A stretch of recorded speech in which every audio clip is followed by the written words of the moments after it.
اور پھر فرمان صاحب کی زندگی میں تو ایک جوان اور پری نما بیوی آ چکی تھی جو انہیں ٹوٹ کر چاہتی تھی۔ شبانہ نے عشق کا مفہوم پہلی بار جانا تھا۔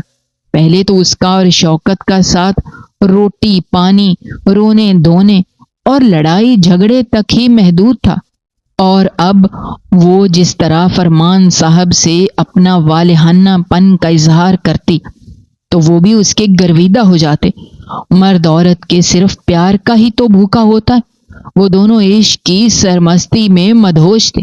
ادھر آگ صرف نصرت بیگم کے سینے میں نہیں دہک رہی تھی، بلکہ عالمگیر کے گھر میں بھی بھانبڑ چل رہے تھے۔ فرمان صاحب رات 1 بجے تک شبانہ کے گھر رکتے تو عالمگیر بیچارہ گاڑی میں بیٹھا ان کی واپسی کا انتظار کرتا رہتا۔ صبح پھر سے جب فرمان صاحب کا حکم ہوتا تو 9 بجے انہیں لینے آ جاتا۔ غریب آدمی تھا، نوکری نہیں چھوڑ سکتا تھا۔ اس کے علاوہ بھی فرمان صاحب اس کی مٹھی گرم کرتے رہتے تھے، مگر اس کی بیوی یہ بات نہیں سمجھتی تھی۔ اسے روز لیٹ آنے پر خوب جھگڑتی، اس پر شک کرتی کہ وہ کسی کوٹھے پر طوائف عورتوں کے پاس جاتا ہے، لہذا اسی شک کی بنا پر روز ہی اس کے گھر میں مار کٹائی ہوتی، بچے روتے۔ اب عالمگیر لاکھ بیوی کو سمجھاتا کہ فرمان صاحب کے ساتھ تھا، مگر اس کی بیوی نہ مانتی اور کہتی بھلا رات 2 بجے تک بھی کوئی دفتر کھولے بیٹھا رہتا ہے۔ ایک رات عالمگیر کی بیوی سے اتنی شدید لڑائی ہوئی کہ ان کے بچے بھی اپنے لڑتے مرتے ماں باپ کو دیکھ کر رونے لگے، تو عالمگیر چیخ چیخ کر اپنی بیوی سے کہنے لگا، ہاں سن لو تم، فرمان صاحب نے اپنے ڈرائیور شوکت کی بیوی سے نکاح کر لیا ہے۔ اسی سبب وہ آدھی آدھی رات اور دن 9 سے 1 بجے تک وہیں ہوتے ہیں۔ میں باہر گاڑی میں بیٹھ کر ان کی چوکیداری کرتا ہوں۔ آگے تم خود ہی سمجھ جاؤ، میں غریب کیا کروں، ڈرائیور ہوں ان کا۔ اگر میں یہ نوکری چھوڑ دوں گا تو تم لوگ بھوکے مر جاؤ گے۔ عالمگیر چیخ رہا تھا اور اس کی بیوی راشدہ بیگم حیران پریشان رونا دھونا بھول کر شوہر کو دیکھ رہی تھی۔ منہ سے نکلی بات کیسے واپس آ سکتی تھی؟ عالمگیر کو دکھ تھا کہ اس نے فرمان صاحب کو کیوں سب کے سامنے رسوا کر دیا، حالانکہ نکاح کوئی رسوائی تو نہیں تھی۔ پھر یوں ہی دن مہینوں اور مہینے سالوں میں بدلنے لگے۔ زندگی کا ہر سکھ شبانہ کو فرمان صاحب نے دیا، اور بدلے میں فرمان صاحب اس کی قرابت کے دل نشین لمحے ہی تو چاہتے تھے، وہ بھی بچوں کی وجہ سے مختصر ہوتے۔ فرمان صاحب کی وارفتگی کا تو یہ عالم تھا، ایک لمحے کے لیے بھی اس سے دور نہ ہونا چاہتے تھے، مگر اپنی اور شبانہ کی مجبوریاں آڑے آ جاتی۔ رضوان پڑھائی میں کمزور تھا، 8ویں جماعت سے آگے نہ جا سکا۔ فرمان صاحب نے اسے اپنی فیکٹری میں لگا دیا کہ کام سیکھ لے، تو پھر اسے پروپرائٹر بنا کر رکھ دوں گا۔ اسی فیکٹری میں پہلے سے عالمگیر کا بڑا بیٹا اسامہ بھی کام کرتا تھا۔ رضوان مرضی سے کام پر آتا جاتا، اسے پیسے بھی زیادہ ملتے، کھانا بھی الگ سے اچھا دیا جاتا۔ وہ فرمان صاحب کا منظور نظر تھا۔ اسامہ رضوان سے بہت جلتا اور اس سے خار کھاتا تھا۔ پھر دوسرے لوگ بھی اسامہ کو خوب بھڑکاتے تھے، کہتے تم بھی تو اسی طرح ڈرائیور کے بیٹے ہو جس طرح رضوان ہے۔ اپنے کھانے میں ورکرز کے ساتھ دال سبزی ملتی اور وہ مرغ مسلم پھاڑتا ہے۔ اسامہ اور بھی چڑھ جاتا۔ رضوان کی سجدج اور لباس کو دیکھ کر اسامہ مزید احساس کمتری کا شکار ہو جاتا۔ اب تو فرمان صاحب نے رضوان کو موٹر سائیکل بھی دے دی تھی۔ اسامہ کی رضوان سے نفرت اور بھی بڑھ گئی تھی۔ ایک دن کسی معمولی سی تکرار پر اسامہ نے رضوان کو سب ورکرز کے سامنے زوردار تھپڑ مار دیا۔ بات مینیجر سے فرمان صاحب تک پہنچی، سب الزام اسامہ کے سر دے رہے تھے۔ فرمان صاحب نے مینیجر کو کہا کہ اسامہ کا حساب کر کے اسے فارغ کر دو۔ مینیجر نے جب اسامہ کی چھٹی کی تو اسے اور بھی الجھ پڑا۔ مینیجر نے کہا فرمان صاحب کا حکم ہے۔ جوان خون تھا، فرمان صاحب کے پاس جا پہنچا۔ فرمان صاحب بزنس میٹنگ میں مصروف تھے۔ گارڈز کو چکمہ دے کر فرمان صاحب نے بلایا ہے کہہ کر اسامہ میٹنگ روم میں پہنچ گیا اور چلانے لگا، رضوان آپ کا منظور نظر کا بیٹا ہے، اسی لیے آپ نے مجھے نکال باہر پھینکا ہے۔ فرمان صاحب کے لیے یہ ساری سچویشن بہت عجیب و غریب تھی۔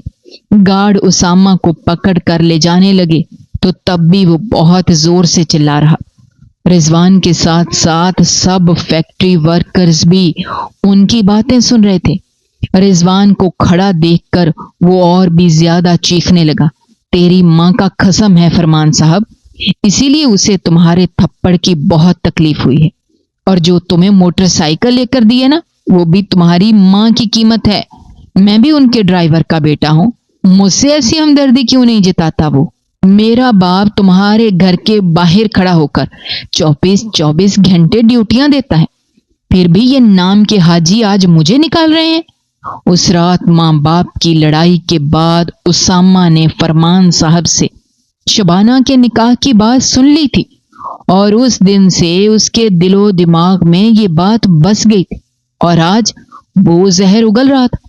اسامہ تو چلا گیا، مگر رضوان سمیت بہت سے ذہنوں میں کئی سوالات چھوڑ گیا۔ فرمان صاحب بھی اکیلے کمرے میں سر تھامے بیٹھے ہوئے تھے۔ برسوں کی بنائی ہوئی عزت سرے راہ نیلام ہو گئی تھی۔ آج رضوان جب گھر پہنچا تو اس کا دماغ الجھا ہوا تھا۔ وہ جاتے ہی اپنے کمرے میں بند ہو گیا۔ اسے سب کے سامنے اپنی سبکی کا بھی غم تھا اور تھپڑ کا بھی۔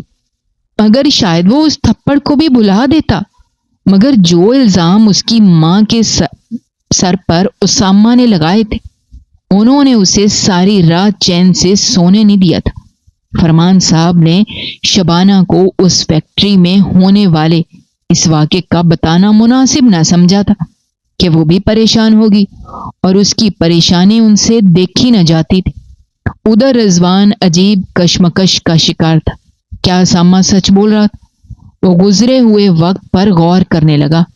ہر طرف فرمان صاحب کا ہی عکس تھا۔ وہ آتے تھے، وہی سامان بھجواتے تھے، گھر کا خرچہ اٹھاتے تھے، اسکول کے فیصلے، اور جس گھر میں وہ لوگ رہتے تھے وہ بھی تو فرمان صاحب کا ہی دیا ہوا تھا۔ جو لباس اس نے پہنا ہوا تھا وہ بھی انہیں کا دیا ہوا تھا، اور یہ بائک بھی۔ وہ کافی دیر سوچتا رہا اور پھر چونک اٹھا، تو کیا اس کا مطلب ہے میری ماں اور حاجی؟ وہ اس سے زیادہ کچھ نہ سوچ سکا۔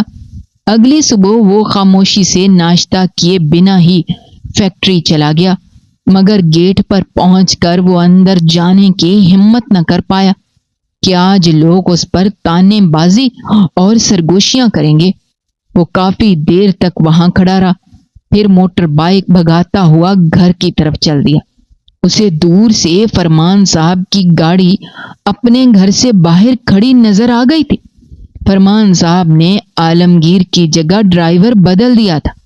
عالمگیر کو غم نوکری کے جانے کا نہیں، بلکہ اپنے اعتماد کے ضائع ہونے کا تھا۔ اسی غم سے وہ چارپائی پر پڑ گیا تھا۔ اب رضوان اپنا زیادہ وقت گھر سے باہر گزارتا تھا۔ فیکٹری تو وہ دوبارہ گیا ہی نہیں تھا۔ خطرات محسوس کرتے ہوئے فرمان صاحب نے شبانہ کو کہا کہ وہ رضوان کو سمجھائے کہ وہ آوارہ گردی کے بجائے کام پر آئے، دوبارہ پڑھائی شروع کر دے۔ شبانہ بھی رضوان کے رویے سے پریشان تھی، مگر اسے یہ خبر نہ تھی کہ رضوان کے اندر کون سا لاوا ابل رہا ہے۔ وہ اس کے کمرے میں گئی۔ وہ بیڈ پر پڑا چھت کو گھورے جا رہا تھا۔ وہ اس کے سرہانے بیٹھ گئی۔ اس نے چونک کر ماں کو دیکھا۔ وہ دھیرے سے اسے کہنے لگی کہ وہ فیکٹری جایا کرے اور کام میں دل لگائے۔ وہ ماں کی باتیں خاموشی سے سنتا رہا، پھر ایک دم سے اٹھ کر بیٹھ گیا اور کہنے لگا، اگر میں کام پر جانے لگوں گا اور کما کر پیسے لے آؤں گا تو آپ میری قسم کھائیں، کیا آپ فرمان صاحب کو گھر آنے سے منع کر سکتی ہیں؟ پھر آپ ان سے کوئی چیز نہیں لیں گی۔ اور ماں کے ہاتھ تھام کر لجاہت سے کہہ رہا تھا، جبکہ بیٹے کے منہ سے یہ بات سن کر شبانہ کی آنکھوں کی پتلیاں سکڑ گئی تھیں۔ یہ آج رضوان کیا کہہ رہا تھا؟ کیا اس کا بیٹا اتنا بڑا ہو چکا ہے کہ وہ ان دونوں کو سمجھنے لگا ہے؟ شبانہ سے وہاں رکنا مشکل ہو گیا تھا۔ وہ دم بخود ہو کر تیزی سے باہر چلی گئی۔ اس کی سانس تیز تیز چلنے لگی تھی۔ پھر رضوان نے کسی یوٹیلیٹی سٹور پر نوکری کر لی تھی۔ جس دن اسے پہلی تنخواہ ملی، اس نے تنخواہ کے 10,000 ماں کے ہاتھ پر لا رکھے تھے۔ کہنے لگا، میں اوور ٹائم بھی لگاؤں گا، گھر کا تمام خرچے کا بوجھ بھی اٹھاؤں گا۔ اب آپ نے فرمان صاحب سے کچھ نہیں لینا۔ جبکہ شبانہ ان پیسوں کو ہاتھ میں پکڑے سکتے کی حالت میں بیٹھی رہ گئی تھی۔ وہ بولی کہ رضوان بیٹا، تم کیسے بھول گئے ہو؟ فرمان صاحب ہمارے بہت بڑے محسن ہیں، ان کے ہم پر بے پناہ احسانات ہیں۔ جب تمہارے ابو کا انتقال ہوا تھا، تم جانتے ہو، صرف یہی ایک شخص ہمارے ساتھ کھڑا تھا۔ شبانہ دلائل سے بیٹے کو سمجھا رہی تھی، مگر جہاں بات عزت اور غیرت کی ہو، وہاں سب دلائل ہار جاتے ہیں۔ شبانہ فرمان صاحب کو چاہ کر بھی اب اپنی زندگی سے نہیں نکال سکتی تھی، اور رضوان یہ بات سمجھنے کو تیار نہیں تھا۔ اب شبانہ فرمان صاحب کو صرف اسی وقت بلاتی تھی جب رضوان ڈیوٹی پر ہوتا تھا۔ پھر بھی گھر آ کر رضوان اسی کھوج میں رہتا کہ کہیں اس کی غیر موجودگی میں فرمان صاحب تو نہیں آئے تھے۔ اسے اب اپنی دونوں بہنوں کی فکر بھی رہنے لگی تھی کہ اگر وہ بھی ماں کے نقش قدم پر چلنے لگی تو پھر کیا ہوگا۔ وہ گھبرا اٹھا۔ اب وہ چھپ کر سگریٹ بھی پینے لگا۔ اندر کا ابال وہ دھوئیں میں نکالنا چاہتا تھا۔ فرمان صاحب دن بدن بدلتی صورتحال سے دل گرفتہ ہو چکے۔ رضوان ان دونوں سے متنفر ہو چکا تھا۔ ایک دو بار وہ فرمان صاحب کے سامنے ہونے پر بھی ان کے پاس سے سینہ اکڑا کر اجنبیوں کی طرح گزر گیا، لیکن اس مسئلے کا کوئی حل نہیں تھا۔ گھر میں پھیلا تناؤ بڑھتا جا رہا تھا۔ رضوان روز گھر میں آ کر شور مچانے لگا تھا۔ کبھی ماں کو کہتا یہ شہر چھوڑ دیتے ہیں، کبھی کہتا میں خودکشی کر لوں گا۔ شبانہ بہت روتی اور سوچتی کہ ہم دونوں نے کوئی گناہ تو نہیں کیا۔ وہ فرمان صاحب کی منکوہا ہے۔ ویسے بالفرض اگر ماں بری بھی ہو اور پھر بھی اولاد اسے برا کہے یا برا سمجھے تو ماں کا سینہ پھٹ جاتا ہے۔ فرمان صاحب نے رضوان کا دبئی کا ویزا لگوا دیا تھا۔ شبانہ کا بھی یہی خیال تھا کہ وہ اس ماحول سے نکل جائے گا تو سدھر جائے گا، مگر تقدیر میں کچھ اور ہی لکھا ہوا تھا۔ جب ویزے کے بارے میں شبانہ نے رضوان کو بتایا تو وہ بپھر کر آگ بگولا ہو گیا اور گالی گلوچ پر اتر آیا اور کہنے لگا، کیا آپ مجھے دور بھجوا کر گلچھڑے اڑانا چاہتی ہیں اس حاجی کے ساتھ؟ اب شبانہ کے بھی صبر کی انتہا ہو چکی تھی۔ وہ بھی جواب دینے لگی تھی، بیٹا گن تمہارے ذہن میں بھرا ہوا ہے، اور یہ جن لوگوں نے بھرا ہے میں خوب جانتی ہوں۔ میں فرمان صاحب کی بیوی ہوں، نکاح کیا ہوا ہے میں نے ان سے، اس سے کوئی گناہ نہیں کیا۔ شبانہ چلا رہی تھی اور رضوان کا خون کھولنے لگا تھا۔ وہ چیخ کر بولا، آپ نے میرے باپ کی جگہ فرمان صاحب کو دے دی۔ رضوان تیزی سے اٹھا اور چولہے کے پاس پڑی بڑی ساری لکڑی اٹھا کر شبانہ کی طرف بڑھا اور اس پر پے در پے وار کرنا شروع کر دیے۔ بچیاں اسکول میں تھیں۔ شور کی آواز سن کر محلے والے آئے تو رضوان لکڑی پکڑے کھڑا تھا۔ شبانہ آخری سانسیں لے رہی تھی۔ رضوان گرفتار ہو چکا تھا۔ ساری کہانی میڈیا کے ذریعے فرمان صاحب کے گھر بھی پہنچ چکی تھی، لیکن فرمان صاحب کو اب اس بات سے کوئی فرق نہیں پڑتا تھا۔ ان کی زندگی کا سب سے بڑا نقصان شبانہ کی جدائی کی صورت میں ہو چکا تھا۔ محبت کے خسارے سے بڑا خسارہ بھلا کیا ہو سکتا ہے؟ عاشق اپنا سب کچھ نیلام کر کے محبت خرید لیتے ہیں۔ فرمان صاحب نے قبر پر کتبے میں اپنا نام شبانہ کے ساتھ لکھوایا اور زوجہ بھی حاجی فرمان ہی لکھا تھا۔ شبانہ کی دونوں بیٹیاں اب فرمان صاحب کے پاس تھیں۔ جیتے جی تو وہ شبانہ کو اس کا اصل مقام نہ دے سکے، مگر مرنے کے بعد اس کے وجود کو تسلیم کرتے ہوئے بچیوں کو گھر لے گئے اور نصرت بیگم کو بتایا کہ یہ ان کی ہی بچیاں ہیں، انہیں دل سے قبول کرو اور ان کے اپنے بچوں جیسی تربیت کرو۔ فرمان صاحب اب بھی صبح سویرے پھولوں کے ساتھ شبانہ کی قبر پر جاتے ہیں، نم آنکھوں اور دکھی دل کے ساتھ اس سے ڈھیروں باتیں کرتے ہیں اور پھولوں کو قبر پر سجاتے ہیں اور تھکے ہوئے بوجھل قدموں سے واپس لوٹ آتے ہیں۔